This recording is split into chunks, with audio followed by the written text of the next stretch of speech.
Yesus Tuhanku. Kasih yang tetap sempurna, hanya kasih Yesus Tuhanku. Kasih yang tetap abadi, hanya kasih Yesus Tuhanku.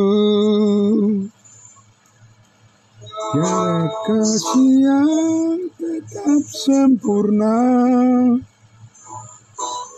hanya kasih Yesus Tuhanku. Ya kasih Yesus Tuhanku.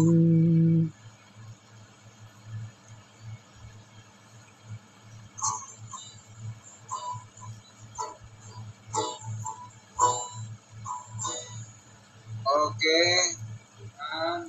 Baik. Ya, baik. Puji Tuhan. Mari kita berdoa untuk menyambut masuk pada renungan firman Tuhan. Bapa di surga, kasih Yesus yang abadi, kasih Yesus yang sempurna, selalu meneguhkan hati kami, meneguhkan iman kami, dan kasih yang begitu menguasai hidup kami, membuat kami selalu rindu untuk bersyukur kepadamu. Terkhusus di pagi hari ini Tuhan, kami menyambut kebaikan-Mu ya Bapa, menyambut kasih karunia-Mu Tuhan yang terus memimpin hidup kami, melingkupi hidup kami, memelihara kami Tuhan, dan memberikan kami semangat yang baru untuk bersyukur kepadamu, memuji-muji nama-Mu ya Tuhan. Terima kasih Bapa di surga, kami bersyukur untuk hari yang baru, berkat yang baru, semangat yang baru, kasih karunia, kehidupan kami yang selalu terpelihara di dalam kasih yang sempurna. Kami menyambutnya, terlebih lagi firman-Mu Tuhan, yang terus memperbaharui hati dan pikiran kami, dan yang mendorong kami terus ya Bapa untuk maju melayani Engkau Bapa. Terima kasih Bapa, kami sambut di dalam nama Tuhan Yesus kami berdoa. Haleluya. Amin. Amin. Puji Tuhan. Baik, kita sudah sama-sama mendengarkan kemarin ya di saat teduh kita sudah membicarakan tentang bagaimana alasan Allah memilih bangsa Israel menjadi bangsa pilihannya. Dan sekarang kita akan masuk pada bagian di mana firman Allah tidak mungkin gagal. Ya. Kita akan membaca terlebih dahulu kembali ke Roma pasal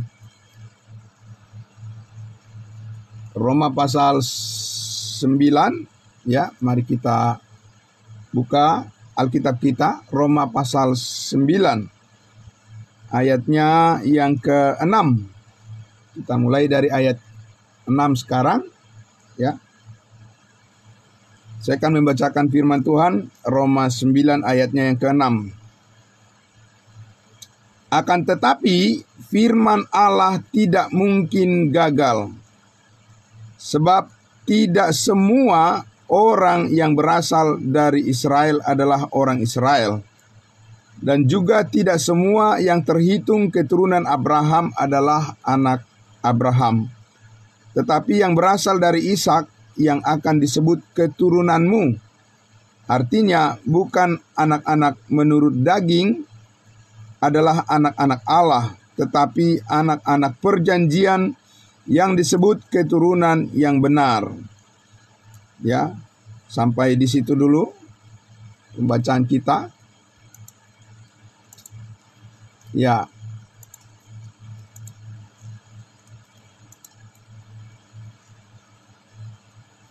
Baik.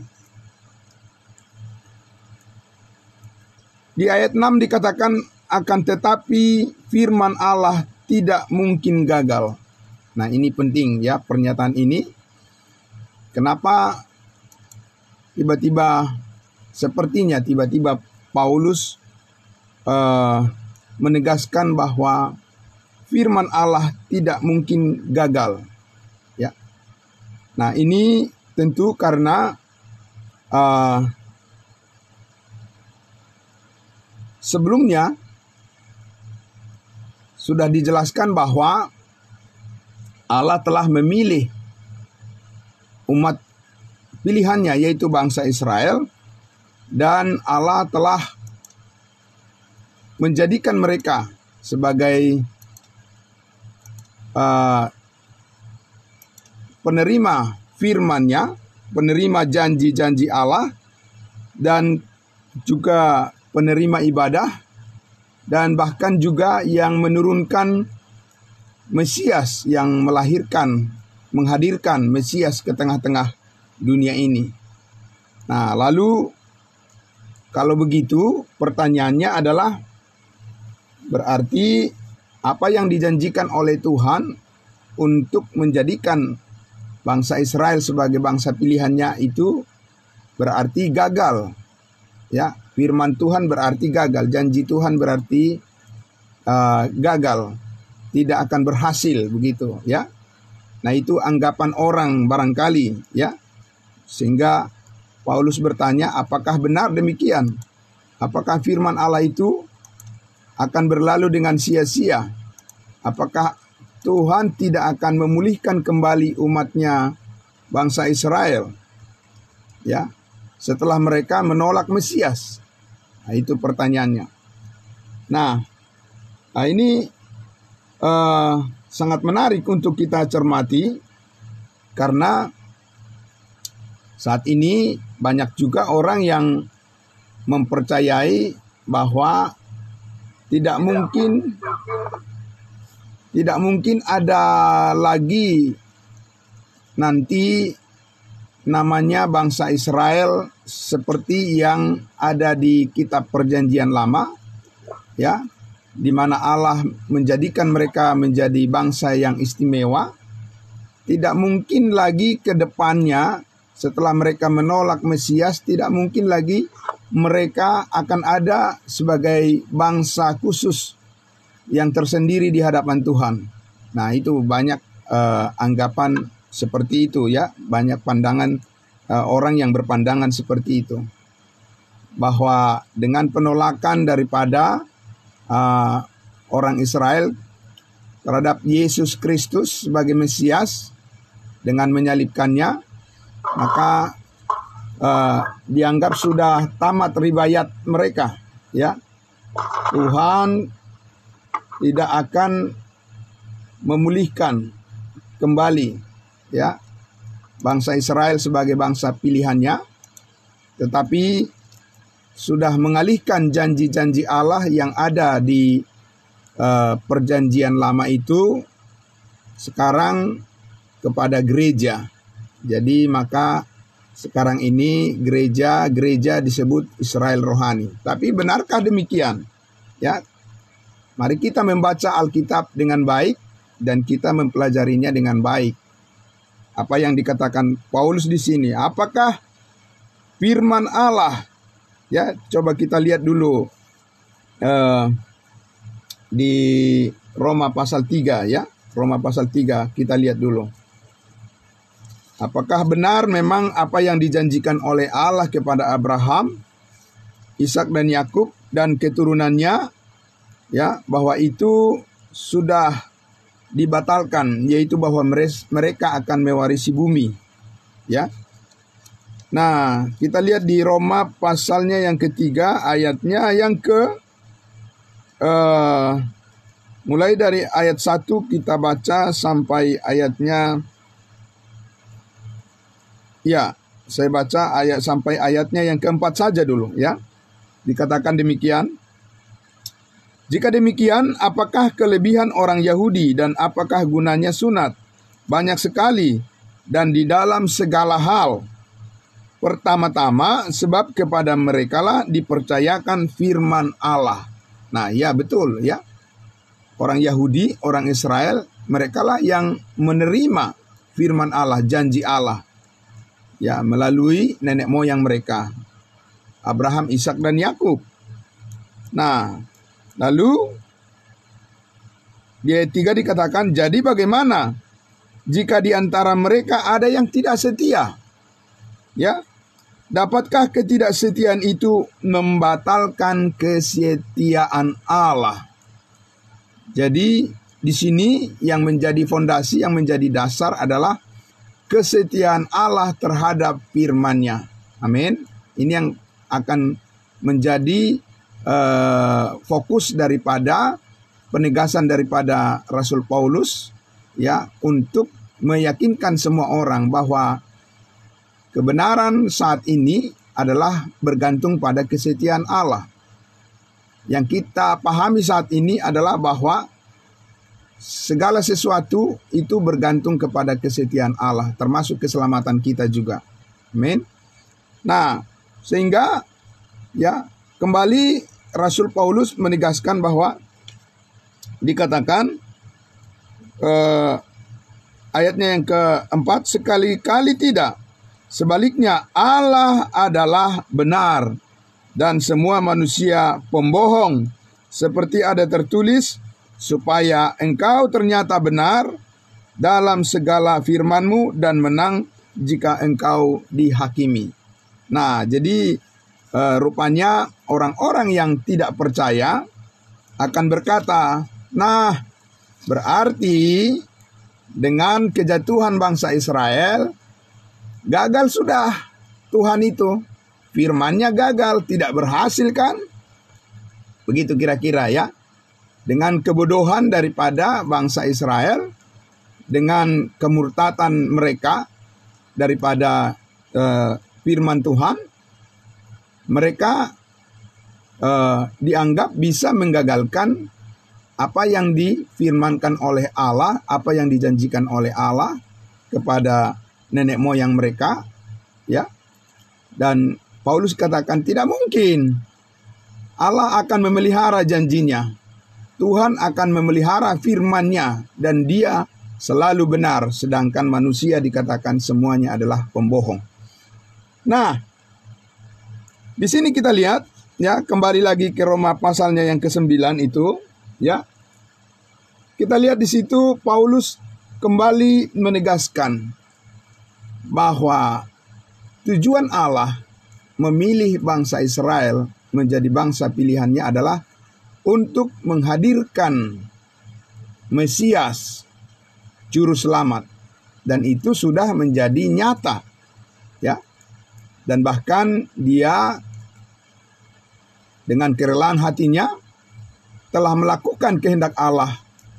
Dia rela naik ke atas kayu salib itu untuk memikul segala dosa umat manusia, baik orang Yahudi maupun orang yang bukan Yahudi.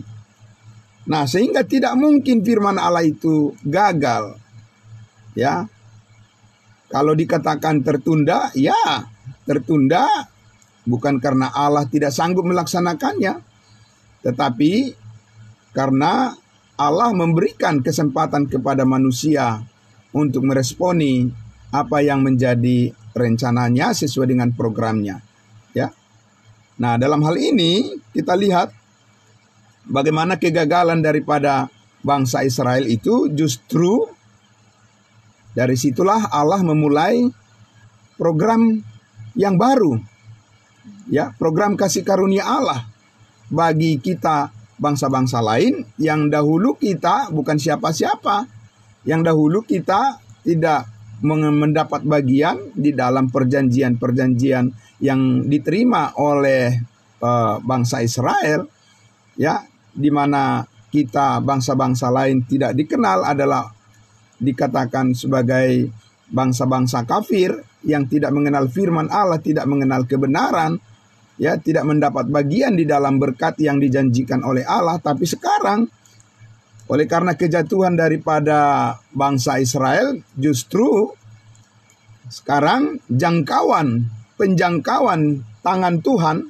ya, melalui Injil kasih karunia itu malah lebih cepat menyebar dan lebih cepat tersebar, menjangkau jiwa-jiwa di seluruh dunia, di seluruh penjuru dunia ini. Ya, karena kegagalan daripada bangsa Israel itu tidak akan mungkin bisa menggagalkan firman Tuhan. Amin. Ya, tidak mungkin.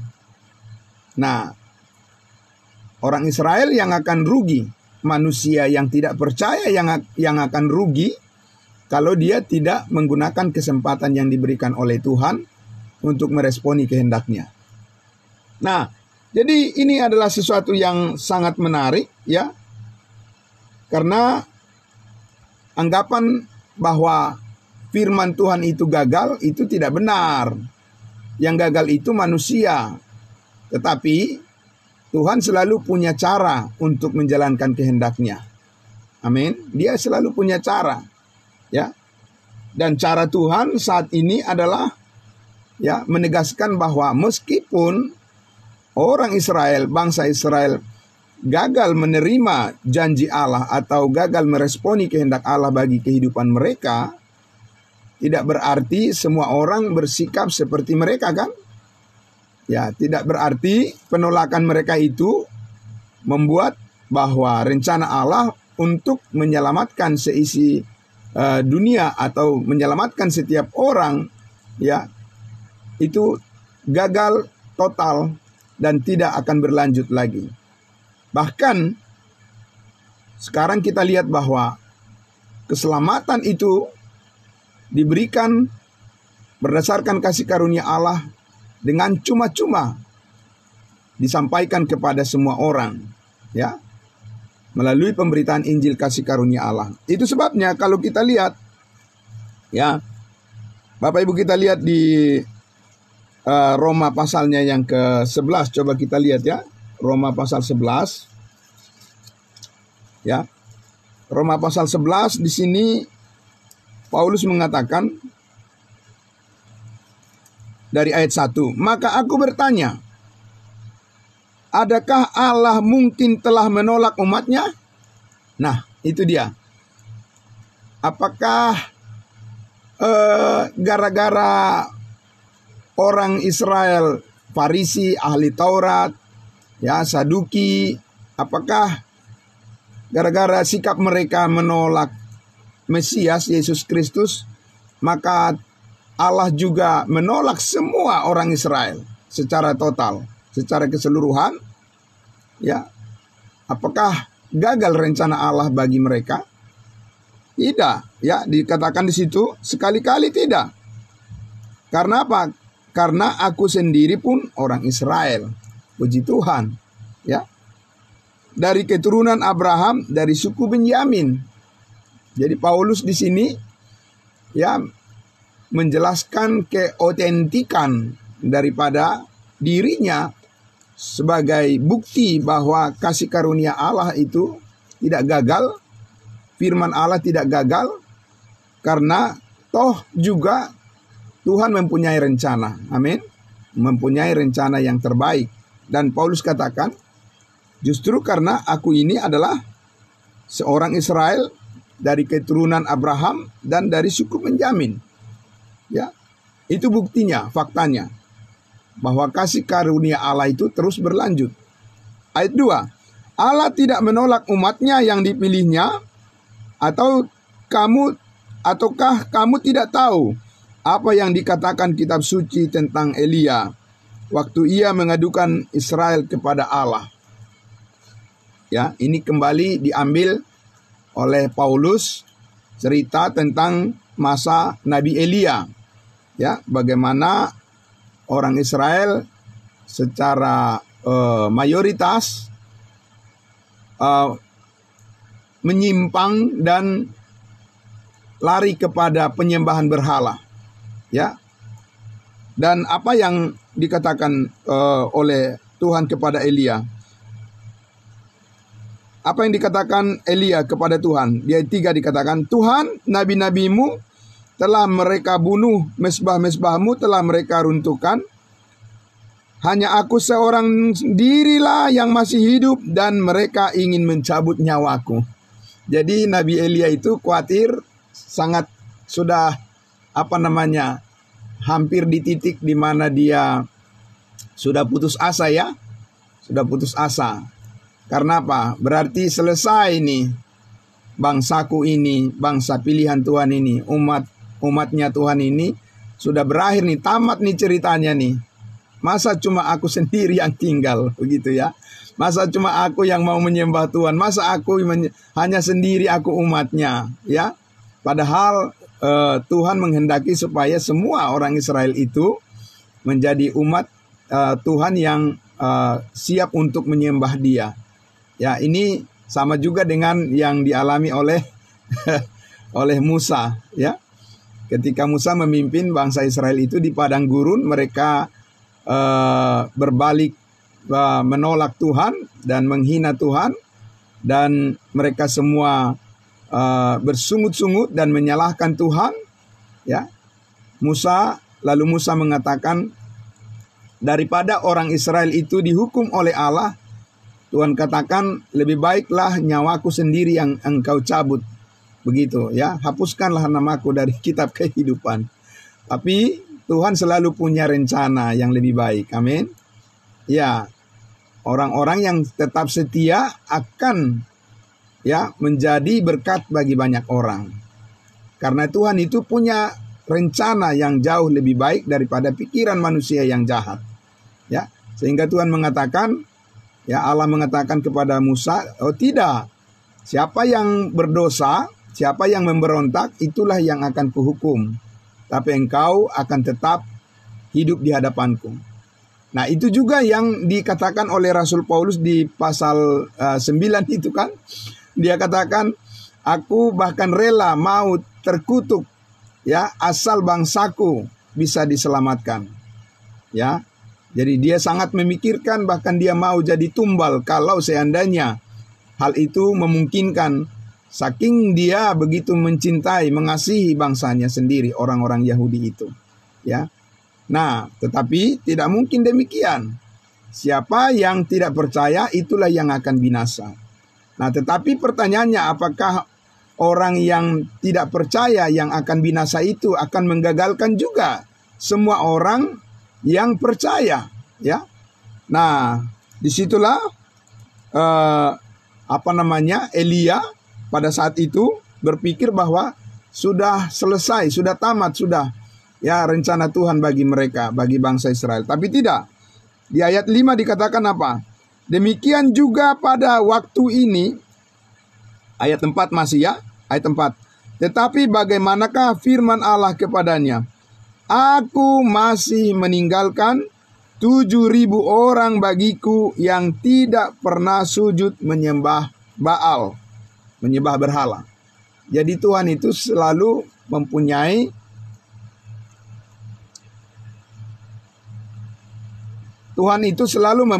rencana, ya. Dia selalu mempunyai rencana di luar daripada jangkauan pikiran manusia. Nah, sehingga di ayat 5 dikatakan, demikian juga pada waktu ini ada tinggal suatu sisa menurut pilihan kasih karunia. Tetapi jika hal itu terjadi karena kasih karunia, maka bukan lagi karena perbuatan. Sebab jika demikian, tidak demikian, maka kasih karunia itu bukan lagi kasih karunia. Ya, nah, jadi Tuhan Allah mempunyai rencana melalui kasih karunia-Nya bahwa tetap masih ada orang-orang yang setia kepada Tuhan, ya, sehingga apa yang menjadi rencana Tuhan itu akan terus dijalankan. Nah, sekarang kita lihat dulu di ayatnya yang ke-11 lagi, ditanya ulang lagi oleh Rasul Paulus. Jadi bagaimana? Apakah rencana Allah akan gagal ya untuk menyelamatkan bangsa Israel di masa depan, di masa yang akan datang, ya? Bahkan setelah Allah sekarang menjalankan program kasih karunia-Nya, yaitu tanpa melalui orang Israel keselamatan sampai kepada semua orang, Apakah itu berarti bahwa orang Israel akan selamanya gagal di hadapan Tuhan? Kita lihat di ayatnya yang ke-11, ya. Apakah mereka tidak akan dipulihkan di masa yang akan datang? Ayat 11, maka aku bertanya, adakah mereka tersandung dan harus jatuh? Mereka masih berkaitan dengan orang Israel maksudnya. Sekali-kali tidak, tetapi oleh pelanggaran mereka, keselamatan telah sampai kepada bangsa-bangsa lain, supaya membuat mereka cemburu. Nah, itu ya. Jadi selalu ada cara Tuhan untuk menyadarkan manusia itu. Ada cara Tuhan menyadarkan manusia itu, ya. Menyadarkan bangsa Israel, ya, cara Tuhan adalah sekarang Tuhan menyalurkan berkat keselamatan itu kepada semua orang tanpa melalui mereka, di mana dulu mereka menganggap bahwa bangsa-bangsa lain itu tidak layak diselamatkan atau adalah orang-orang yang tidak pantas mendapat bagian di dalam berkat Tuhan. Seperti yang ditunjukkan oleh sikap Yunus. Ya, Yunus itu kan diperintahkan Tuhan, Nabi Yunus diperintahkan Tuhan untuk memberitakan firman Allah kepada bangsa Niniwe. Ya. Nah, malah dia kabur ke tempat lain. Ya. Karena apa? Karena Yunus itu tidak mau bangsa Niniwe itu diselamatkan, ya. Ya, dan akhirnya dia ditelan oleh ikan besar, dan selama 3 hari dia ada di perut ikan, meskipun pada akhirnya dia diselamatkan Tuhan juga. Nah, seperti itu, ya, bahwa orang-orang Israel itu memandang sinis bangsa-bangsa lain itu. Nah, tetapi sekarang sebaliknya kan, terbalik sekarang keadaannya. Karena bangsa Israel itu merasa sombong, dan kesombongan mereka itu tidak habis-habis, maka Tuhan dengan rencananya yang sangat luar biasa menyelamatkan bangsa-bangsa lain tanpa melalui mereka. Nah, begitu ya. Nah, sekarang keselamatan sampai kepada kita bangsa-bangsa lain melalui pemberitaan Injil kasih karunia Allah, tidak melalui bangsa Israel yang mana mereka sudah lebih dulu sebenarnya mengenal firman. Tapi bukan mereka yang dipakai oleh Tuhan. Kenapa? Karena mereka merasa sombong. Ya. Mereka merasa bahwa ya mereka bisa mengatur Tuhan itu. Tapi tidak demikian. Tuhan selalu punya rencana di dalam kebenarannya. Sehingga dengan keselamatan yang diterima oleh bangsa-bangsa lain saat ini, ya, tanpa melalui mereka, di mana Tuhan meninggalkan mereka untuk sementara waktu, mereka akhirnya menjadi cemburu. Ya, cemburu kenapa? Tanpa melalui kita, padahal kita adalah umat pilihan Tuhan. Kenapa bisa sampai firman Allah kepada bangsa-bangsa lain tanpa melalui kita? Bukankah janji Allah adalah bahwa melalui keturunan Abraham seluruh bangsa di dunia ini akan beroleh berkat? Kenapa tidak melalui kita? Begitu kira-kira kecemburuan mereka. Ya, luar biasa, ya. Jadi tidak pernah kehabisan cara Tuhan itu untuk melaksanakan apa yang dikehendakinya. Nah, di sini kita lihat bahwa pada akhirnya, ya, pada akhirnya nantinya bahwa bangsa Israel itu akan bertobat. Mereka semua akan kembali kepada Tuhan. Sesudah sekian lama waktunya Tuhan meninggalkan mereka. Ya, tapi Tuhan tetap setia pada janjinya. Amin. Dari mana kita tahu itu? Ya, kita lihat langsung saja kita lihat di ayatnya yang ke-25. Ayat 25 ya. Karena kita juga nanti akan masuk juga ke pasal 11 ini, pasal 10, pasal 11. Kita akan membahas secara tersendiri. Tapi kita ingin melihat dulu bahwa penegasan daripada Rasul Paulus bahwa suatu saat juga nantinya bangsa Israel itu semuanya akan bertobat juga pada akhirnya. Ya. Ayat 25 sampai 27. Sebab saudara-saudara, supaya kamu jangan menganggap dirimu pandai. Ya. Kenapa Paulus mengatakan ini, jangan menganggap dirimu pandai kepada bangsa-bangsa lain? Jangan berpikir bahwa Tuhan itu sudah meninggalkan bangsa Israel selamanya. Jangan juga berlaku, ya, bertindak seperti orang Israel. Orang Israel menjadi sombong. Jangan pula bangsa-bangsa lain yang diberi kesempatan menerima kasih karunia menjadi sombong juga. Karena apa? Karena ini juga akan berakhir nanti kan? Ya, Tuhan tidak akan pernah meninggalkan umatnya Israel. Tuhan tetap sayang sama mereka. Nah, sehingga dikatakan jangan menganggap dirimu pandai. Karena apa? Aku mau agar kamu mengetahui rahasia ini. Bahwa sebagian dari Israel telah menjadi tegar. Menjadi keras hatinya. Sampai jumlah yang penuh dari bangsa-bangsa lain telah masuk. Ya. Jadi bahwa saat ini kedegilan hati daripada bangsa Israel itu adalah untuk memberikan kesempatan bagi kita juga.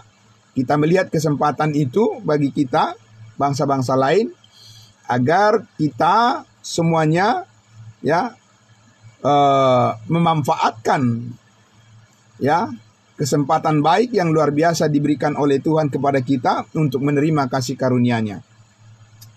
Tetapi kalau sudah tidak ada lagi nantinya dari bangsa-bangsa lain yang menerima Injil kasih karunia Allah, tidak ada lagi yang mau menerima keselamatan berdasarkan kasih karunia Allah, maka itu artinya kembali lagi kesempatan itu berakhir kepada bangsa-bangsa lain, dan kemudian Tuhan kembali lagi kepada umatnya, kepada bangsa Israel. Nah, maka dikatakan tadi di situ, ya, ayatnya yang ke-26, dengan jalan demikian, ya, dengan jalan penolakan, ya, kesombongan daripada bangsa-bangsa lain yang tidak peduli lagi dengan berkat Tuhan yang ditawarkan dengan cuma-cuma, dengan demikian seluruh Israel akan diselamatkan. Ya, jadi ini satu hal yang sangat luar biasa, ya Bapak Ibu semua, sangat luar biasa. Ya, ini tergantung manusianya bagaimana menggunakan kesempatan yang diberikan oleh Tuhan. Ya, ini sebagai suatu teguran juga buat kita semua. Jangan kita sia-siakan kesempatan yang diberikan oleh Tuhan, karena toh juga suatu saat akan berakhir juga kan. Nah, tapi apa hasilnya kan begitu? Apa hasil yang akan kita terima? Sudah maksimalkah kita? Ya, seperti sering disampaikan oleh Pak Pendeta Pardosi, ya, bagaimana? Apakah sudah maksimal kita? Karena pasti juga nanti berakhir juga. Ya, akan kesempatan itu akan ditutup juga nantinya. Begitu ya Pak ya, Pak Pendeta ya. Ya, tapi ya bersyukur firman Tuhan selalu mengingatkan kita. Itu sudah menjadi hukum alam begitu ya, bukan hukum alam, tapi itu sudah menjadi kehendak Allah bahwa kalau tidak mau, ya yang lain mau, kan begitu ya kan? Ya, kalau yang lain tidak mau, yang lain lagi ada yang mau gitu ya, untuk menjalankan kehendaknya. Itu jadi tidak akan pernah bisa habis ya, tidak akan bisa terselami hikmat dan jalan-jalannya Tuhan itu begitu sangat dalam ya. Nah, maka dikatakan di situ di ayatnya yang ke-26 tadi, dengan jalan demikian seluruh Israel akan diselamatkan, seperti ada tertulis, dari Sion akan datang penebus, ia akan menyingkirkan segala kefasikan daripada Yakub, dan inilah perjanjianku dengan mereka apabila aku menghapuskan dosa mereka.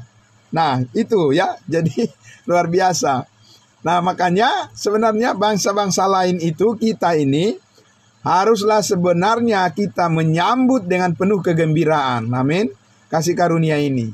Ya, kepada kita diberikan kesempatan, ayo mari kita, ya, mari kita sambut dan kita beritakan terus kepada semua orang. Ya, karena kesempatan ini juga tidak selamanya. Kan begitu ya. Ada orang juga bilang kesempatan itu tidak datang 2 kali. Ada benarnya juga ya Pak ya, Bapak Ibu ya.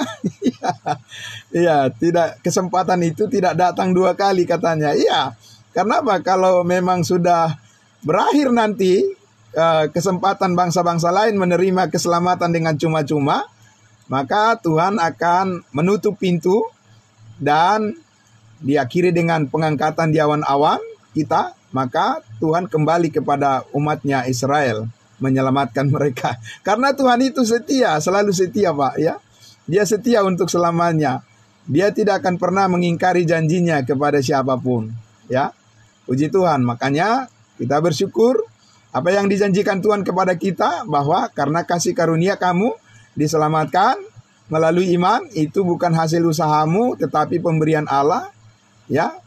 Itu bukan hasil pekerjaanmu. Jangan ada orang yang memegahkan diri. Ya, Tuhan pasti menggenapinya, bahwa ketika kamu percaya dimeteraikan dengan Roh Kudus, dan Roh Kudus itu adalah jaminan bagian kita sampai kita memperoleh seluruhnya apa yang dijanjikan oleh Allah, sampai kita mengalami kebangkitan tubuh yang baru nanti. Roh Kudus yang menjadi jaminan untuk hal itu akan tetap pasti terjadi, pasti terlaksana. Karena itu adalah janji Tuhan, amin. Ya, tidak akan mungkin bisa dikatakan bisa saja gagal. Nah, itu manusia tuh yang gagal. Kalau Tuhan tidak akan mungkin gagal. Ya, firman-Nya pasti digenapi. Dia akan menjaga ya dengan kuasanya apa yang difirmankannya pasti digenapi. Nah, karena itu ya Paulus katakan tadi bahwa adapun saat ini keselamatan itu diberikan dan disampaikan kepada bangsa-bangsa lain adalah untuk boleh seperti dikatakan memancing kesadaran daripada orang Israel. Ya, memancing kesadaran mereka supaya mereka mau bertobat. Kan begitu ya. Jadi bangsa-bangsa lain diberkati, kita diberkati saat ini sebenarnya untuk menyadarkan mereka. Karena artinya sangat tergantung ya kepada sikap hati daripada orang-orang. Masih mau nggak menyambut kebenaran firman Tuhan atau tidak mau ya. Kalau masih mau, masih ada orang yang diselamatkan, berarti berlanjut terus apa yang menjadi kehendak Tuhan untuk semua orang diselamatkan dan memperoleh pengetahuan akan kebenaran. Nah, jadi di sini kita lihat ya, sekali lagi kita sangat bersyukur bahwa akhirnya seperti yang dikatakan akan berakhir dengan happy ending ya, akan berakhir dengan penuh sukacita dan damai sejahtera, sehingga kita jangan pernah salah atau keliru menilai Tuhan itu. Amin. Jangan sampai pernah keliru menilai Tuhan itu. Dia selalu benar. Ya. Kesalahan itu, kekeliruan itu ada di pihak manusia.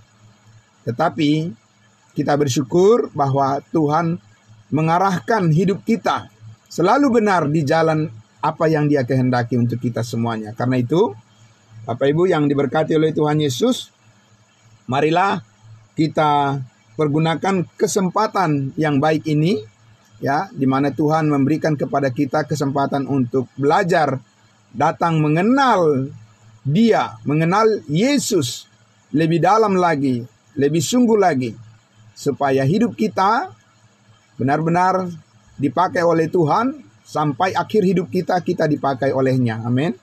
Seperti Rasul Paulus katakan, aku telah mengakhiri pertandingan iman yang benar dan telah mencapai garis akhir. Amin. Dan dia katakan apa? Bagiku sekarang tersedia mahkota kebenaran. Nah itu sampai akhir happy ending. Ya, benar-benar di akhirnya itu sangat luar biasa, bahagia, sukacita. Ya. Itu yang kita syukuri ya Bapak Ibu semuanya. Dan Paulus katakan bukan hanya padaku tapi pada semua orang yang merindukan ya penyataan daripada Kristus Yesus melalui kebenaran firman-Nya yang disingkapkan, yang dibukakan kepada kita semuanya. Nah, Bapak Ibu yang diberkati oleh Tuhan Yesus, itulah bagian firman Tuhan yang dapat saya sampaikan pada saat ini. Mari kita tetap setia meniru Tuhan kita Yesus Kristus, sebab Dia adalah setia untuk selama-lamanya. Untuk itu, saya akan langsung berdoa mengakhiri ibadah saat teduh kita pada pagi hari ini. Untuk itu mari kita berdoa. Bapa di dalam surga, terima kasih. Benar ya Bapa, kami bersyukur ya Tuhan Yesus, diperkenalkan lebih dalam lagi. Kami dibimbing lebih jauh lagi untuk mengenali kasih karunia Allah, bahwa hidup ini adalah kesempatan. Kami ingin menggunakan kesempatan yang Tuhan berikan, waktu yang sangat berharga yang Tuhan berikan bagi kami, untuk belajar lebih lagi mengenali kehendak-Mu, mengenali isi hati-Mu, dan mengenali lebih dalam lagi kasih karunia-Mu Tuhan. Sebab dengan pengenalan itulah kami semakin mengerti bagaimana kami harus bersikap di dalam hidup kami ini, menghargai Tuhan, menghargai talenta yang Tuhan berikan, karunia yang Tuhan berikan, dan menghargai firman-Mu. Terlebih lagi Tuhan, menghargai pengorbanan-Mu di atas kayu salib yang telah menuntaskan, menebus kami dari segala dosa dan kesalahan kami, sehingga kami saat ini berlayak di hadapan-Mu, dilayakkan oleh kasih karunia-Mu. Kami dikuduskan sekali untuk selama-lamanya, dan hidup ini menjadi sangat berarti bagi kami karena Tuhan, sangat berarti untuk juga orang-orang yang belum mengenal kebenaran, karena melalui hidup dan kesempatan yang Tuhan berikan bagi kami bisa memberitakan pekerjaan Kristus yang sudah selesai, yang sangat luar biasa, menjadi jalan keselamatan, penebusan segala dosa bagi semua orang yang percaya, pasti diselamatkan. Terima kasih Bapa, diberkati semua kami yang hadir pada pagi hari ini dengan penuh sukacita. Kami menyambut seluruh kehendak-Mu ya Bapa, Engkau nyatakan bagi kami, dan biarlah kami merendahkan hati kami, merendahkan diri kami di hadapan Tuhan, bahwa semuanya apa yang kami alami saat ini adalah karena belas kasihan Tuhan bagi kami. Terima kasih Bapa di dalam surga. Terima kasih Bapa, terpuji Engkau.